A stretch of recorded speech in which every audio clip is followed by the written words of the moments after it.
This is Ryan from SpringvilleOnline.com. It is June 14th in the wee hours of the morning, 2012, and I have finally gotten information on what has gone on with this case with my grandma. First, I thought that the police just didn't want to handle it, which is basically what it breaks down to. The way that they didn't contact any of the witnesses, and then they originally told me that they wanted to talk to my grandma on the phone. That was after months of me asking them if they want to talk to her and them saying no. But then in February they started saying they wanted to talk to her on the phone, but they couldn't get a hold of us. And they sent me an email. So then I recorded a phone call out to their officer, on my end. I wasn't recording, the officer's end, but just, I dialed it into my phone and, put it on speaker and let the voicemail answer because he didn't answer his phone. And left him a message, told him, hey, you're calling the wrong phone number. I told you, a million times, you got to call my wife's phone number. She's with my grandmother constantly, and she's her caregiver. And if you're going to call my number, you're going to get me when I'm sleeping because I work, a third shift job. And I've explained that to him many times. Now my grandmother has her own phone again. She had a phone for 13 years with Cricket, but the perpetrator, who I've been dealing with this case about, cut her phone off after taking her to live with him for like about 6 months until all of her money was gone. But cut her phone off and told her, hey, the reason why I did it is to save money. It was just another bill. We've got her saying that, in the testimony we made for the police, saying exactly what happened in her perspective, and that was part of it.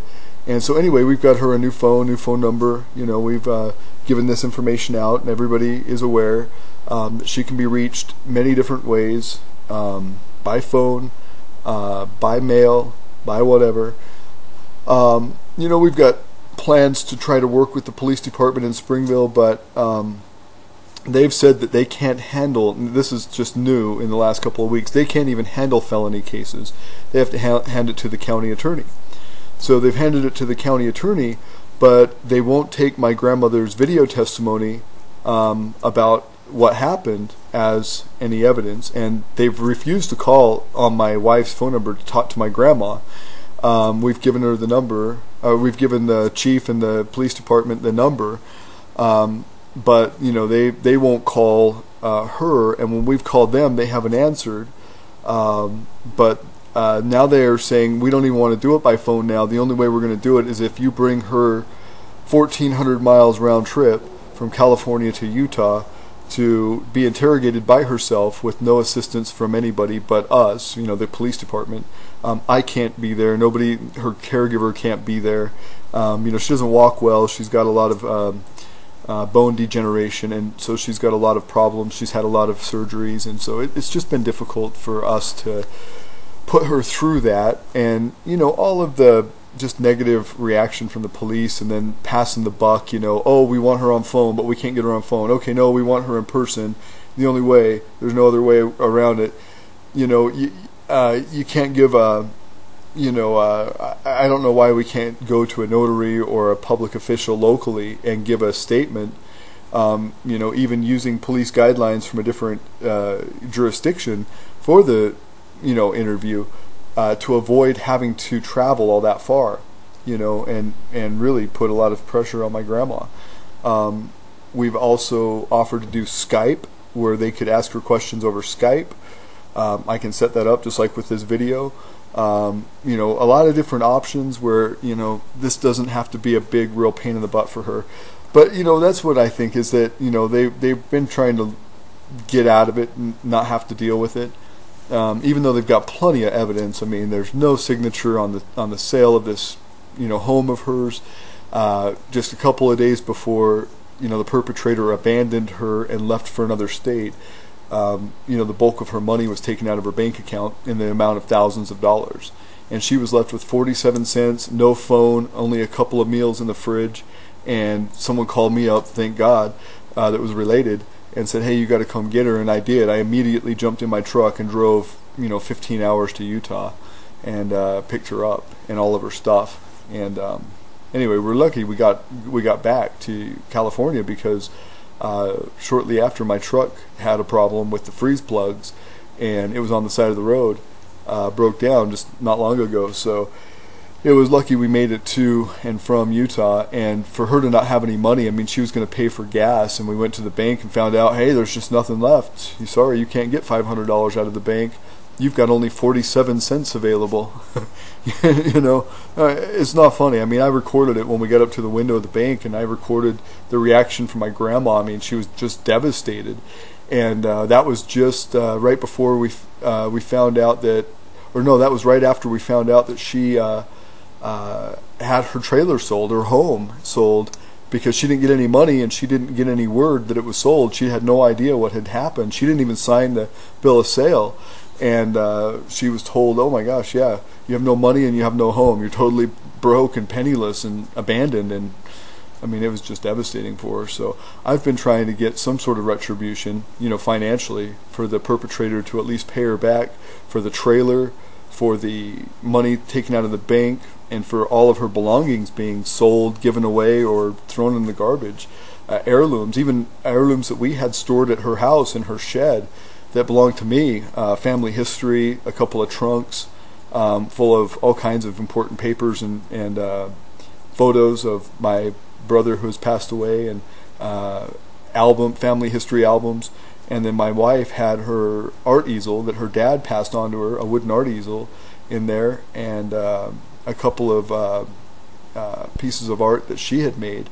And so we lost out. My grandma lost out, you know, and you know, she worked her whole life for what little she had. You know, she likes to go to the casino. She likes to have a little money as a backup. She likes to, you know, and she has medical concerns right now that she needs to take care of. She needs a mobility cart and a walk-in shower. And, you know, before she went to live with the perpetrator or whatever, she had AARP. And after she got done living with him, she didn't have that AARP. And they would have paid some of this for the mobility chair and for the walk-in shower. They wouldn't have paid all of it, but they would have paid some of it along with Medicare. But there will still be some left over. But you know, to get into AARP, it's just, you know, higher premiums, bunch of bullshit, bunch of rigmarole, probably another doctor's visit, all kinds of stuff, and I don't know. It's just, and she doesn't have ID. Her ID suddenly disappeared while she went to live with this perpetrator, so-called alleged perpetrator. Anyway.